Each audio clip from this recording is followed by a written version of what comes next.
From 16 countries, the newest, the largest, and the fastest planes in the world take off for Le Bourget, Paris, France.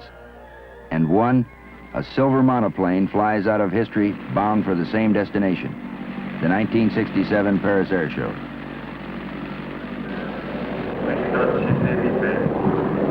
Welcome to Paris and the Paris Airshow. I'm Lieutenant Colonel Ralph Maglione, United States Air Force. It was 40 years ago that Charles Lindbergh thrilled the world, and he raised the curtain on aviation's future. 4 decades later, an exact replica of the Spirit of St. Louis arrived in Paris, where this man, this lone eagle, did more than any other individual to give impetus to the public's overwhelming acceptance of the airplane as a new means of transportation. This plane that kindled aviation's growth had a prominent role in the United States exhibit at the Paris Airshow, where the theme at the U.S. Pavilion was the Spirit of Lindbergh. And that's what the Paris Airshow is all about, a display of aviation's yesterday, today, and tomorrow. It's hard to put a label on the Paris Airshow. It's a supermarket for airplanes and equipment. It's a flying circus. But whatever else it is, it's a field day for camera fans.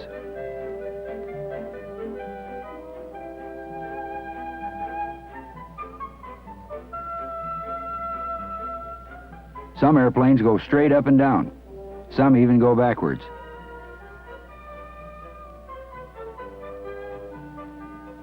Some are too big to be believed, like the Mini Guppy. And some are small enough to fly around inside the big ones.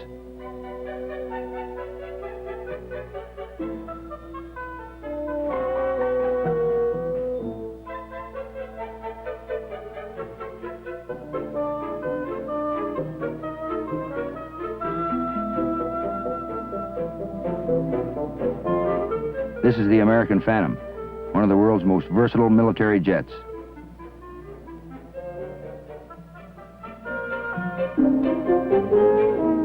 Nowhere else will you find Russian rockets, U.S. transports, and French and British advanced projects vying for the attention of thousands of visitors from practically every nation on Earth.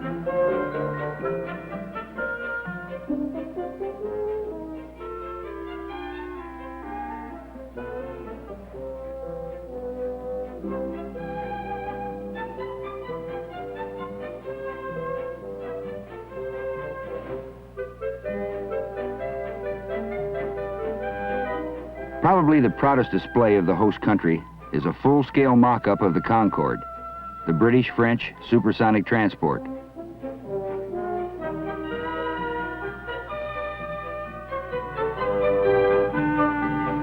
Under the auspices of the United States Department of Commerce, Eastern Airlines exhibited the world's largest jet airliner, the Douglas DC-8 Super 61. Never before seen in Europe, the 61 is capable of carrying more than 250 passengers. It has a normal range of nearly 6,000 miles and a cruising speed of 580 miles per hour. It took Lindbergh 33.5 hours to cross the Atlantic. With this airplane, flight time is about 6. Over, under, around, and behind all of the displays, you'll find kids, interested in absolutely everything. Collectors of all the free literature, wide-eyed as ever. What will their kids be doing 40 years from now?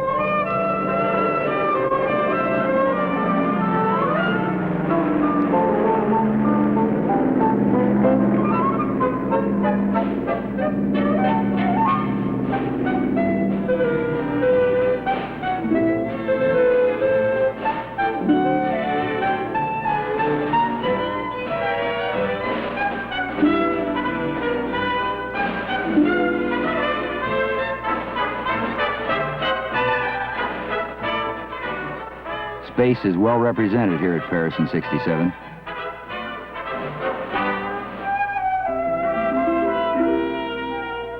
One of the most attention-getting space exhibits was this Russian missile. The experts were surprised at the arrangement of the engines, 20 main thrust chambers plus 12 smaller rockets for steering. The booster that put the first man in orbit back in 1961.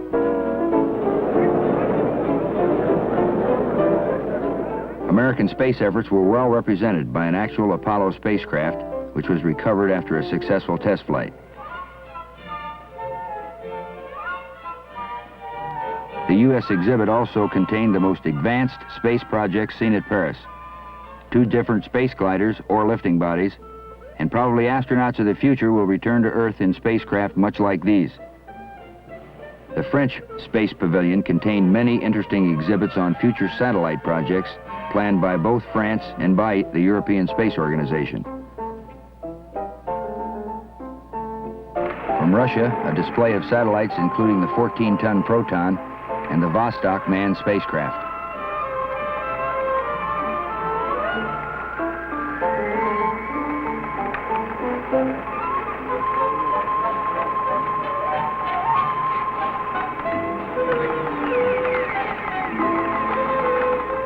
While rockets and satellites make good static displays, unfortunately they can't be demonstrated in an air show. And flying is what the people came to see. So let's see some flying.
Here's an interesting plane.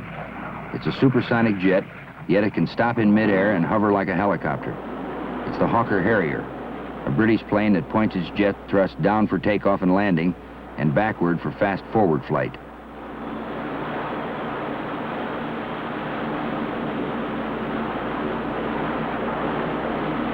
An American transport plane that tilts its whole wing up or down to get the same effect. And this is a French fire engine that floats on air. Can you remember when helicopters were just a noisy curiosity?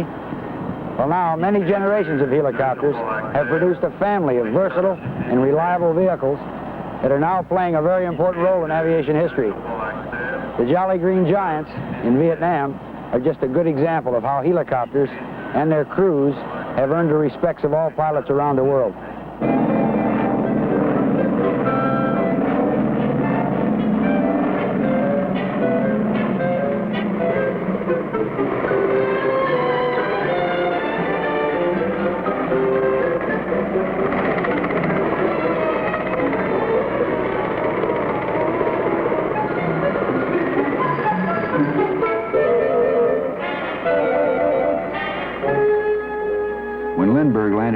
1927, there was no such thing as a helicopter. Today, the sky seems to be full of them.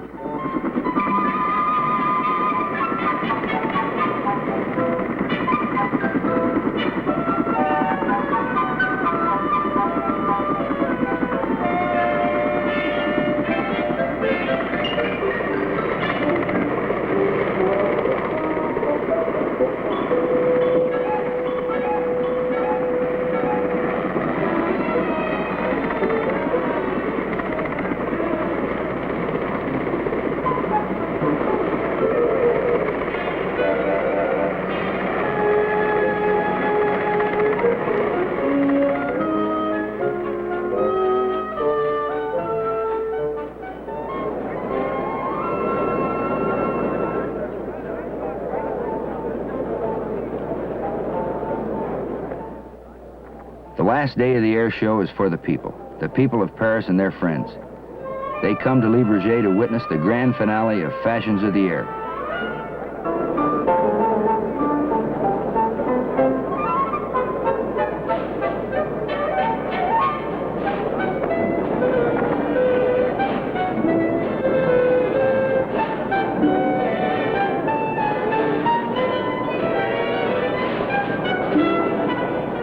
You can actually feel the enthusiasm of these people. They love the air show. And actually, they are the most important part of it.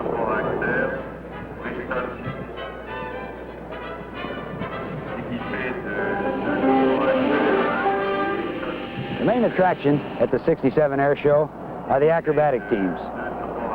4 countries are represented, and this is the absolute zenith in precision formation flying.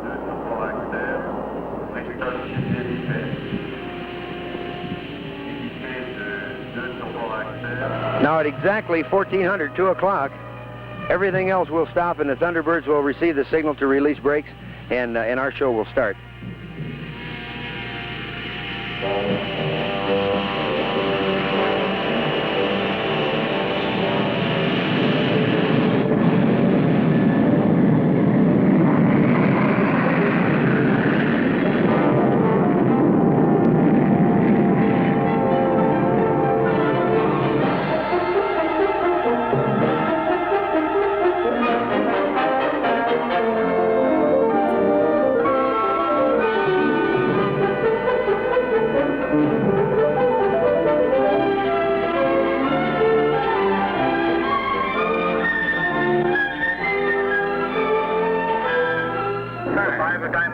Pulling about 5 G's apiece.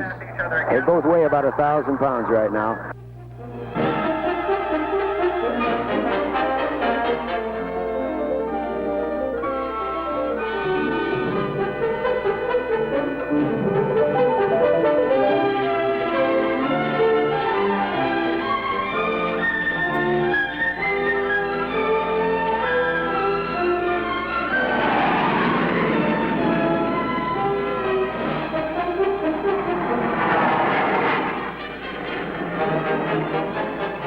From the Italian Air Force, a superb 9-man team flying the Fiat G91s.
They're called the tricolored arrows. The colored smoke that they use is red, white, and green, and this is indicative of their national colors.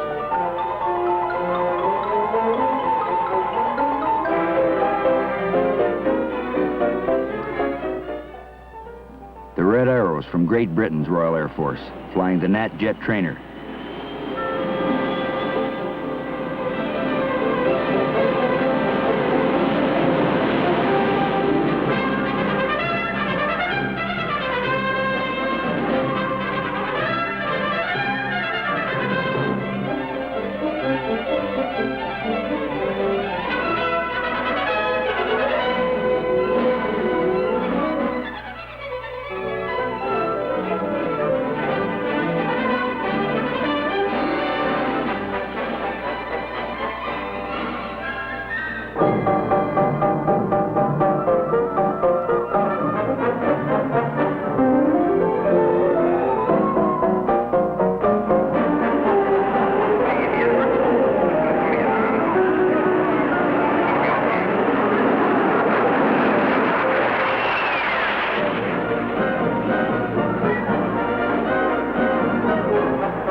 The Navy's Blue Angels are our counterpart under the Defense Department, and they're one of the finest acrobatic teams in the world today.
And from France, the host team, flying the Fouguer Magister.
takes men like these,